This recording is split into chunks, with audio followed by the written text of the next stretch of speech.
तो आज हम देखेंगे ग्राफ कलरिंग। ठीक है, पहले ग्राफ कलरिंग की हम डेफिनेशन देख लेते हैं कि इसका मीनिंग क्या है।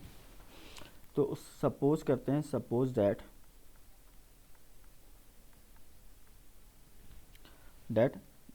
जी, that means a graph G is a graph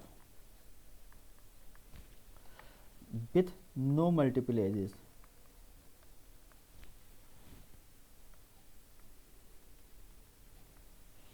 Multiple edges.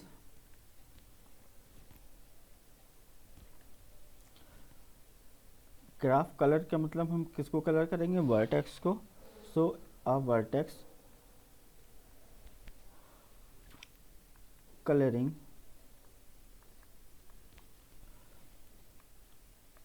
of G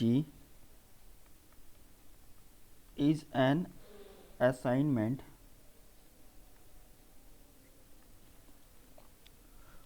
of colors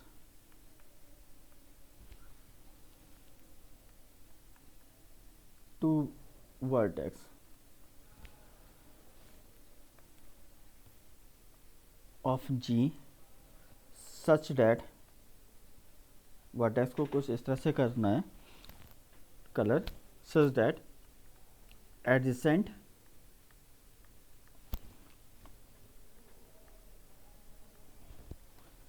have adjacent vertex have different color.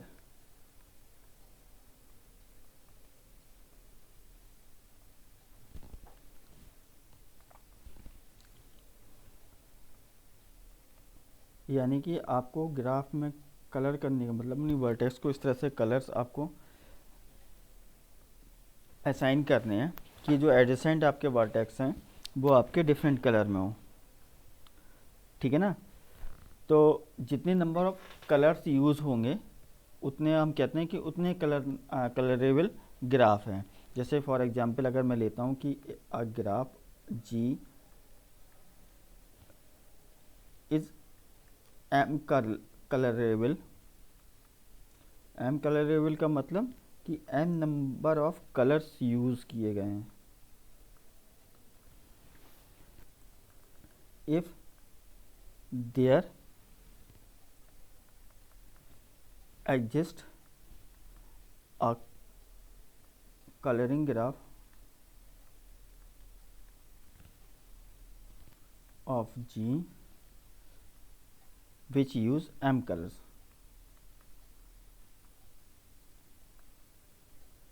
Which use M color.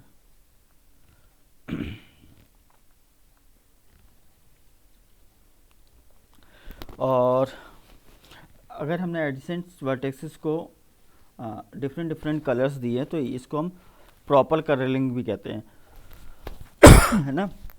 It is also called proper colouring. For example जैसे let suppose एक graph ले लेते हैं, V1 vertex, V2 vertex and V3 vertex. Here it is a V4 vertex, V5 and V6, 6 vertexes लेते हैं और उसको बाईपार्टाइल graph बना देते हैं। तो लेट सपोज कंप्लीट बाईपार्टाइल ग्राफ, तो इस तरह से होगा वो ग्राफ।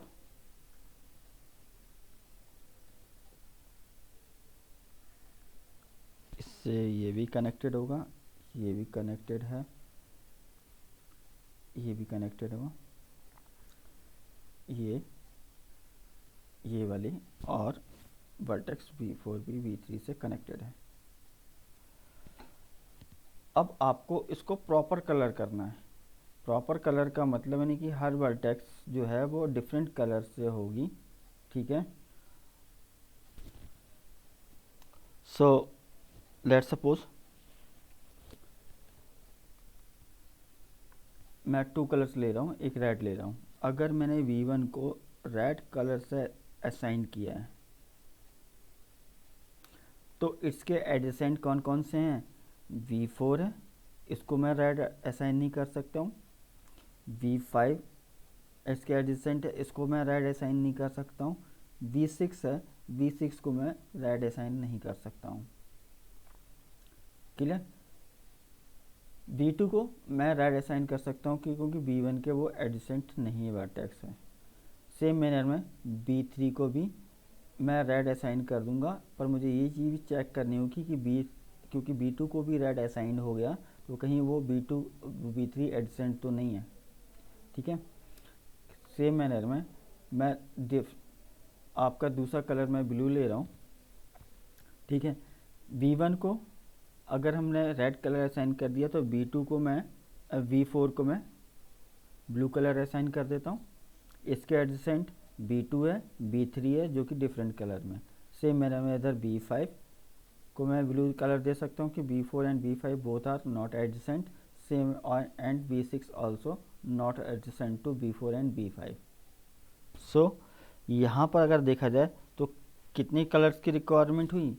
2 कलर्स की रिक्वायरमेंट हुई इस ग्राफ में फॉर द प्रॉपर कलरिंग। ठीक है। तो 2 कलर्स की रिक्वायरमेंट होती है। तो यहाँ ये अगर ग्राफ देखा जाए तो G is 2 colourable graph. Clear. अगर मैं इसकी है ना प्रैक्टिकल अप्रोच की बात करूं कि ये प्रैक्टिकली आप लोगों ने कहीं देखा है किसी ने भी कि ये ग्राफ का हम इस ग्राफ को कलर करके हमें करना क्या है? अगर मैं बात करूं कि आपकी पॉलिटिकल मैप ऑफ इंडिया की मैं बात कर देता हूं, तो पॉलिटिकल मैप ऑफ इंडिया में अगर आप देखते हैं कि तो हर स्टेट अगर देखा जाए इंडिया का वो डिफरेंट कलर से होता है। जैसे कि अगर बात कर लूँ जैसे यूपी से है ना, अगर आप के एडजेसेंट स्टेट कौन कौन से हैं? यूपी के एडजेसेंट स्टेट लेट सपोज आपके यहाँ एमपी है, ठीक है, राजस्थान है, ठीक है, उत्तराखंड है, ठीक है। इन सब स्टेट के अगर आप देखेंगे तो यूपी का जो कलर होगा पॉलिटिकल मैप का स्टेट का वो डिफरेंट कलर होगा इन कंपेयर टू उसके एडजेसेंट स्टेट से या उसके नेबरिंग स्टेट से। तो कुल मिला के अगर आप पॉलिटिकल मैप ऑफ इंडिया को भी आप देखोगे तो उसमें भी आपका मिनिमम कलर्स यूज़ किए गए हैं। ठीक है ना। यानी ग्राफ आपको कुल मिला के इस तरह से बनाना होता है कलर करके, ताकि जो उसके एडिसेंट हैं स्टेट्स पॉलिटिकल, अगर मैप ऑफ इंडिया की मैं बात कर रहा हूँ तो उसके जो डिफरेंट स्टेट हैं वो डिफरेंट कलर से होंगे, तो उनको है ना ईजिली हम उसको विजुलाइज हो सकता है। तो प्रैक्टिकल यूज़ तो ग्राफ को कलर करने का इस वजह से भी है। क्लियर। तो अब हमें क्योंकि ये बातों बातों में ये चीज़ निकल आई कि आपको है ना मिनिमम कलर यूज़ करना है, तो जो मिनिमम कलर है उसको हम क्रोमेटिक नंबर कहते हैं। तो हम देख लेते हैं कि what is chromatic number. So chromatic number of graph. तो क्रोमेटिक नंबर क्या हुआ? क्रोमेटिक नंबर हुआ the minimum number of colour needed to, so the minimum number of colors needed to produce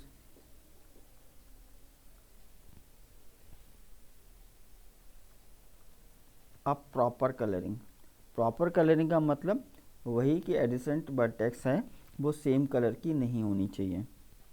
proper colouring of a graph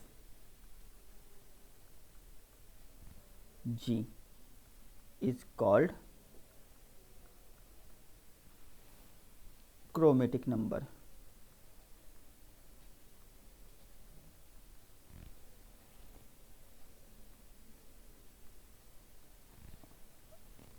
of G and denoted by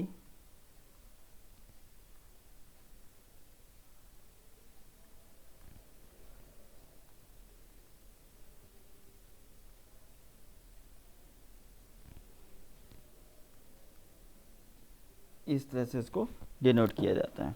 जैसे कि for example अगर मैं above example की बात की जाए, तो अबव एग्जांपल में आपके पास कितना था, मिनिमम कलर यूज़ किए गए।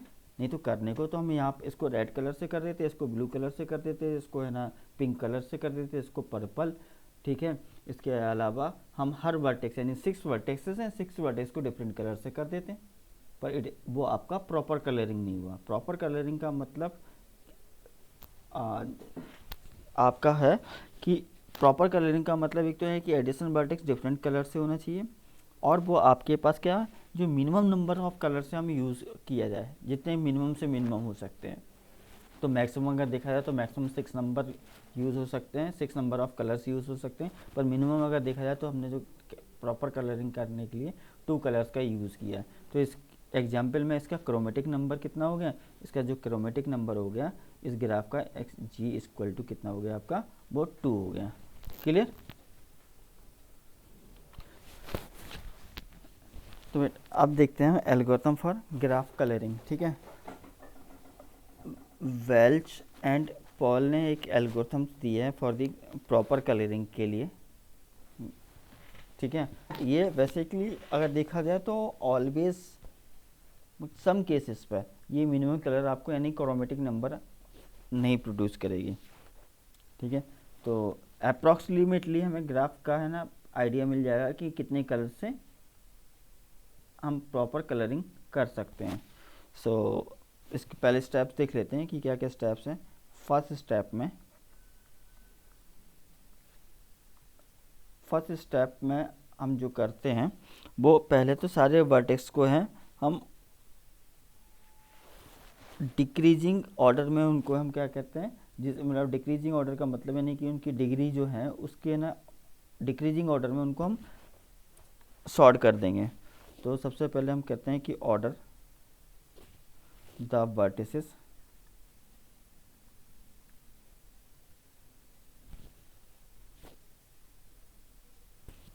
of graph G according to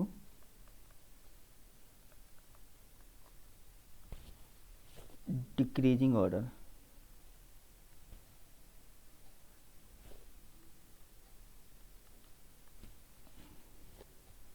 decreasing degree. In step two में सबसे पहले हम एक कलर असाइन करेंगे। तो assign first colour,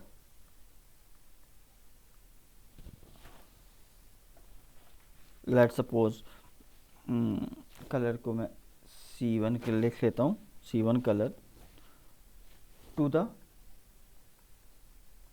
first vertex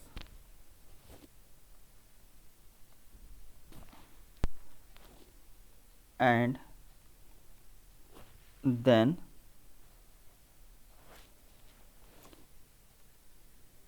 assigns C1 color to each vertex which is not adjacent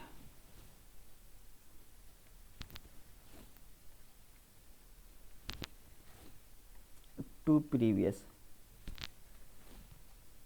vertex,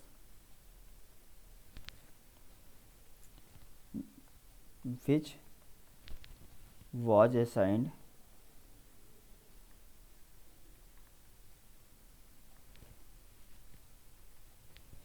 color C1। ये काम सब कुछ हम सिक्वेंशियल ऑर्डर में करेंगे, बट इन सिक्वेंशियल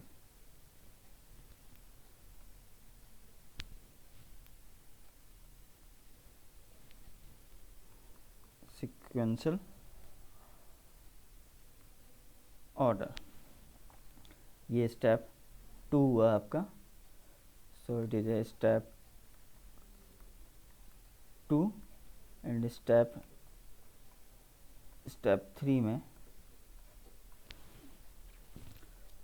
जो काम हमने स्टेप 2 में किया है, ठीक है, C1 कलर असाइन किया है, अब हम उसको हम रिपीट करेंगे अब पर डिफरेंट कलर्स हैं।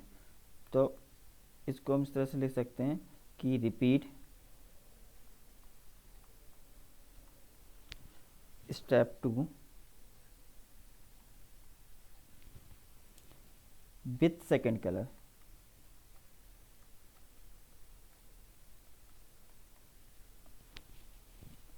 C2, ठीक है। एंड अब सीक्वेंस जो होगी है, इसको मैं सब सीक्वेंस कह देता हूँ। जो आप सब सीक्वेंस होगी आपकी, वो भी आपकी नॉन कलरेबल, जो जिसको आपने कलर असाइन नहीं किया था उन्हीं के लिए होगी, non coloured vertices.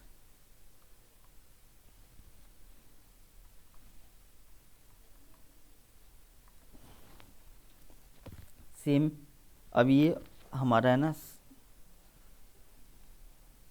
Third step में के बाद भी अगर मेरे पास एक और स्टेप की रिक्वायरमेंट होती है, लेट सपोज मैं कहता हूँ कि हम मेरे फोर्थ स्टेप की भी रिक्वायरमेंट होगी, तो अब हमारे पास अगर देखा जाए तो यही काम हम फिर से रिपीट करेंगे, ठीक है।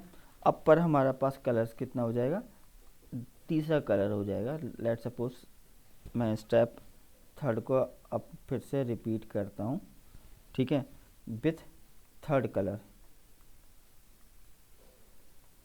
अब बाकी जितने भी बचते हैं, थर्ड कलर में C3 ले लेता हूँ, और जितने भी बचते हैं, ठीक है, सीक्वेंस ऑर्डर में जिन वर्टेक्स को कलर नहीं किया गया उन वर्टेक्स को मैं कलर करता जाऊंगा। इस बात का ध्यान रखूंगा कि वो एडजेसेंट ना हो, ठीक है।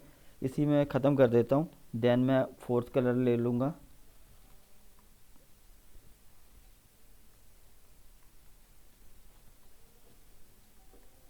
फोर्थ कलर में C4 and so on until all vertices are colored,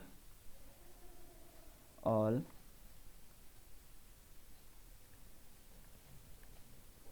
vertices are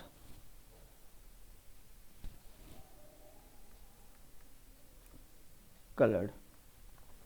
यानी कि सबसे पहले फर्स्ट स्टेप में आपने क्या किया, फर्स्ट स्टेप में आपने एक तो सारे वर्टिसेस की ना डिग्री निकाली, और उसके अकॉर्डिंग, डिग्री के अकॉर्डिंग आपने उसको डिक्रीजिंग ऑर्डर में लगा दिया।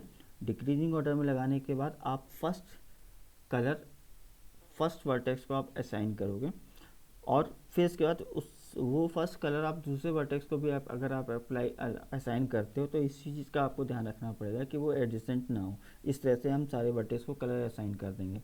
फिर थर्ड स्टेप में हम क्या करते हैं, जो अब बचते हैं वर्टेक्स उसको हम सेकंड कलर असाइन करेंगे, और फिर सिक्वेंशियल ऑर्डर में हम सबको असाइन करते हुए जाएंगे। ध्यान इस बात का रखना है कि कोई भी वर्टेक्स एडजेसेंट ना हो जिसको हम सेम कलर दे रहे हैं, ठीक है। और ये प्रोसेस जब तक होता रहेगा जब तक कि आपके सारे वर्टेक्सेस कलर्ड ना हो जाएं। क्लियर। तो ये रही एल्गोरिथम, और इस पर बेस्ड अब एक न्यूमेरिकल कर लेते हैं। तो ये आपके पास एक ग्राफ रहा, इस ग्राफ को आपको प्रॉपर कलरिंग करनी है। सबसे पहले हम सारी वर्टेक्सेस की डिग्री निकाल लेते हैं, और उनको हम ऑर्डर में असाइन कर देंगे, डिक्रीजिंग ऑर्डर में। हम यहाँ पर है ना फर्स्ट डिग्री निकाल लेते हैं। तो मैं इस तरह से लिख देता हूँ, V1 की डिग्री, वर्टेक्स V1 की डिग्री कितनी है, V1 की degree it is A 2, so it is A 2। V2 की degree 3, so it is A 3। V3 की डिग्री, V3 की डिग्री 1 2 3 4, सो इट इज़ ए 4।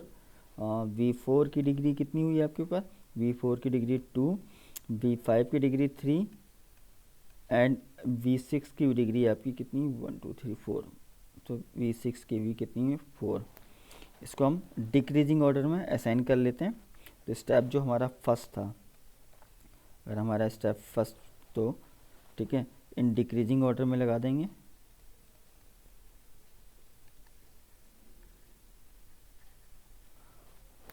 तो सबसे पहले मैं V3 लिख लेता हूँ, V3 जिसकी डिग्री 4 थी। फिर V6 जिसकी डिग्री 4, देन फिर फिर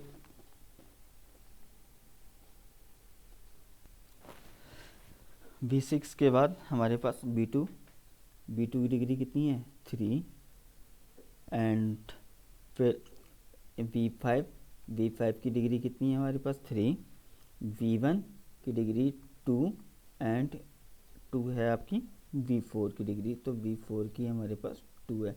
तो इन को हमने स्टेप 1 में क्या किया था कि स्टेप 1 में इन सब की है ना वर्टिसेस को हम डिक्रीजिंग ऑर्डर में अकॉर्डिंग टू डिग्री, ठीक है, हम वो ऑर्डर या सॉर्ट आउट कर लेंगे, ठीक है। अब स्टेप 2 में अगर देखा जाए तो स्टेप 2 में हमें फर्स्ट कलर असाइन करना था, ठीक है। तो स्टेप 2 में अगर हम देखा जाए तो लेट सपोज मैं इसको B3 लिख देता हूँ, B6 लिख देता हूँ, B2 फिर से V5 और V1 एंड V4। तो सबसे पहले मैं V3 को C1 कलर असाइन कर रहा हूँ, कलर नंबर 1। अब मुझे ये चीज़ चेक करना होगा कि C1 कलर जो है वो B6 को मिल सकता है कि नहीं मिल सकता। अगर जब मिल सकता है तो B3 and B6 are not adjacent, तो ये चीज़ चेक कर लेंगे। B3 ये रहा और B6 ये रहा, तो एडजेसेंट हुए। B3 and B6 are both are adjacent, so B6 को हम C1 कलर नहीं दे सकते हैं। अब आती है हमारे पास नेक्स्ट वैल्यूज़ किसकी, B2 की। तो B3 एंड B2 चेक करेंगे, B3 and B2 are adjacent, तो हम इनको नहीं ले सकते हैं। सेम मैंने ना B5 भी एडजेसेंट है, B4 भी एडजेसेंट है, ठीक है ना। तो B3 की अगर देखा जाए तो B3 को हम जो कलर है केवल को C1 कलर हम पहला कलर असाइन कर सकते हैं और बाकी का कलर और किसी को असाइन नहीं कर सकते, क्योंकि ये सारे B3 है ना, B6 का भी एडजेसेंट है, B2 का भी एडजेसेंट है और B5 का भी एडजेसेंट है, ठीक है। एंड B1 का एडजेसेंट नहीं मिलेगा। सो क्योंकि B1 अगर देखा है B3 ये रहा, B1 ये रहा, तो मैं कलर जो है ना C1 को मैं असाइन कर सकता हूँ V1 को, ठीक है ना। और V4 भी अगर देखा जाए तो B4 भी एडजेसेंट है B3 को, तो हम असाइन नहीं कर सकते हैं। तो सेकेंड स्टेप में हमारा एक काम हुआ। अब थर्ड स्टेप में हमारे पास क्या था, थर्ड स्टेप में मुझे फिर से दूसरा कलर लेना था। तो थर्ड स्टेप के लिए मैं दोबारा ना बना के मैं इसी में बना देता हूँ। तो दूसरा कलर अब हम किसको असाइन करेंगे, V6 को मैं असाइन करूँगा। अब V6 मुझे चेक करना होगा कि V6 किस किस के एडजेसेंट है कि नहीं है। तो V6 अगर देखा जाए तो एडजेसेंट B2 के, V6 एडजेसेंट V2 का है, ठीक है, नहीं मिल सकता है। V1 को भी नहीं दे सकते हैं, ठीक है, और V5 को भी नहीं दे सकते हैं। तो और जबकि B6 अगर एडजेसेंट देखा जाए तो किसका नहीं है, V4 का एडजेसेंट नहीं है। तो V4 को हम कलर असाइन कर सकते हैं, ठीक है ना। तो B6 में क्योंकि बार बार मुझे ऊपर नीचे जाना पड़ रहा, तो मैं इस ग्राफ को मैं यहीं पर मैं ड्रॉ कर लेता हूँ फटाफट। कुछ इस तरह से ग्राफ था,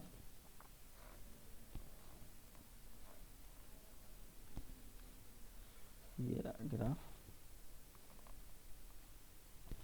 so here it is a V1, V2, V3, V4, V5 and B6, ठीक है।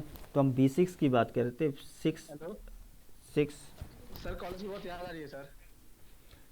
कलर हम B2 को नहीं दे सकते ये वाला, ठीक है। B5, अब नेक्स्ट क्या है, B5 भी हम कलर इसको नहीं दे सकते क्योंकि ये, और B4 को हम ये C2 कलर असाइन कर सकते हैं क्योंकि वो एडजेसेंट नहीं है B6 के। अब थर्ड कलर हमारा पास आ जाएगा, लेट सपोज मैं कलर ही चेंज कर लेता तो बेटर रहता।